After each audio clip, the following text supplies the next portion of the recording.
Trade rumors are swirling about tight end David Njoku of the Cleveland Browns, and the New England Patriots are being thrown in the mix. I'm Sierra Goodwill, here with Evan Lazar. This might seem strange because we know the Patriots just picked up those two tight ends in the third round of the draft, but why is he being linked to the Patriots? Does it make sense? Could they afford him? Well, they can't afford him, and I think it does make a little bit of sense, although I have my reservations. But really what happened with Njoku in Cleveland is that the Browns went out there, they signed Austin Hooper to a lucrative free agent contract this past March, and then they went and drafted Harrison Bryant, the Mackey Award winner in college football last year, in the fourth round. So they went and got two tight ends and added those guys to the roster. You look at Njoku's skill set, he's really a big wide receiver. He is not a tight end that's going to put his hand in the dirt and block people in front of him, but he's extremely matchup proof. He's a really great matchup weapon, a chess piece. You can move him inside, you can move him in the slot, you can move him outside and play outside receiver. He was a red zone weapon for the Browns when he was out there and he wasn't dealing with injuries. So I think that there's a lot of upside there in terms of him as a receiver, and he can really come in and be a matchup weapon and be a guy that the Patriots, other teams will have to game plan against if he does come here to New England. Other teams are going to say, how are we going to match up with this 6'5" tight end that can move like that? It's a very difficult matchup for opposing defenses, and that's why some teams are really interested in Njoku right now.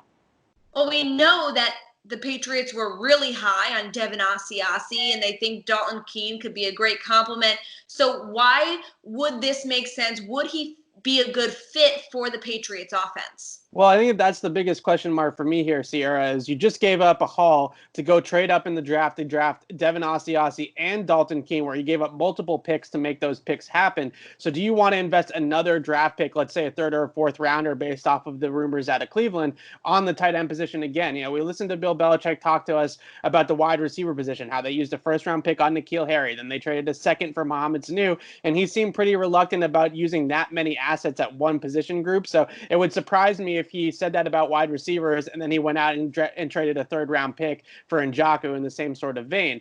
With that being said, this is an interesting offseason. It's different from the past than what we've ever experienced before.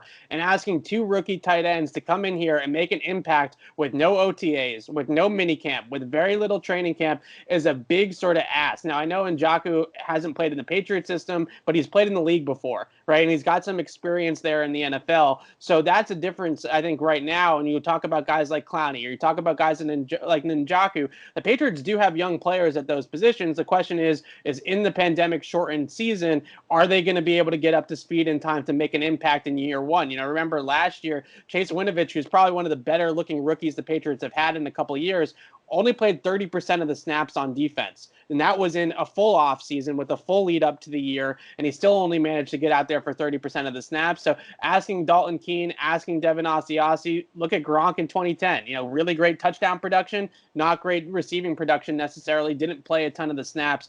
Asking those two guys to really get into the mix immediately with the season, with the lead up that we have had, might be too big of an ask, might be too tall of an order. So maybe going out there and adding a veteran presence like Njoku could really help things out here.